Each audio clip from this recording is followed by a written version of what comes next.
Thank you very much, Mr. Speaker. As the co-founder of the Congressional Out of Poverty Caucus, I rise today to continue talking about the crises of rising poverty, devastating families in every single congressional district all across our country. Mr. Speaker, I also rise today to recognize Linda Lee and Geraldine Matthew. These two extraordinary women are among a group of farm workers who spent their lives working in the swampy fields bordering Lake Apopka in Florida. Their backbreaking work helped to provide the bulk of the winter season produce on the eastern seaboard. In the early 1990s, a settlement was negotiated with the large farming corporations where 20,000 acres of land were sold for roughly $100 million. A negligible amount of $200,000 was allocated for the 2,500 farm workers, and most were simply given pink slips despite decades of service on the farm. For years, these workers were exposed to a chemical mixture of carcinogens and other contaminants as planes crop dusted the fields. Now these workers are suffering from an array of diseases that have been linked to long-term pesticide exposure. Their children suffer from defects caused by prenatal exposure to harmful contaminants. These women have worked for over a decade to bring attention to their cause, while many of their former colleagues unfortunately have passed away. Although these women are desperately seeking some relief and good health, what they ask for more than anything else is their dignity. Dignity is the contribution of their community in feeding this nation and the sacrifices they made in doing so. I would therefore offer my profound and earnest gratitude to these incredible women, to their community, and to farm workers across the country, for theirs truly are the hands that feed us. Mr. Speaker, now more than ever, we need to redouble our efforts to reward hard work. We must work to be sure that Americans who work all of their lives have something to show for it. This does not just affect Linda Lee or Geraldine Matthew.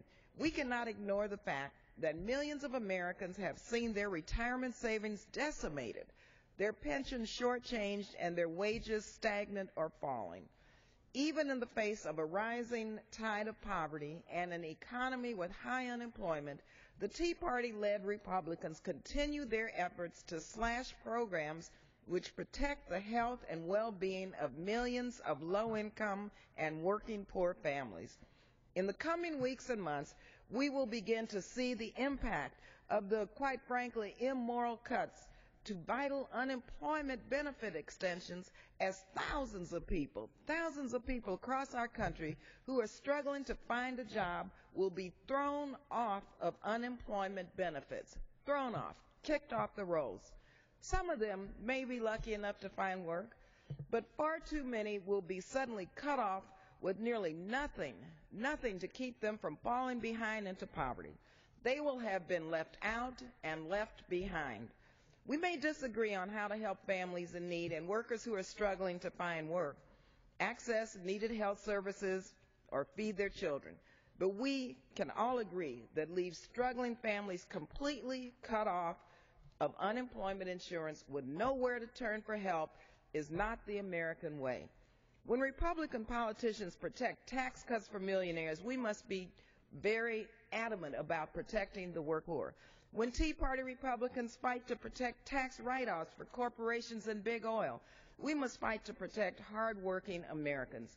When Republican Tea Party members continue to spend their energy protecting the dividend gains on investments, we must fight to protect Linda Lee and Geraldine Matthew women who have worked their entire lives and are left with nothing to show for it.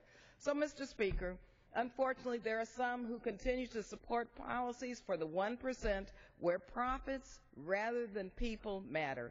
We need a jobs bill for those who are desperately in need of a job, and we need to help with their support for themselves and their families. So we do need a strong safety net to act as a bridge over these troubled economic times. It's critical to reaffirm that the needs and the aspirations of the poor and the working poor are really important and critical for us to address, for they too are aspiring to be part of the middle class.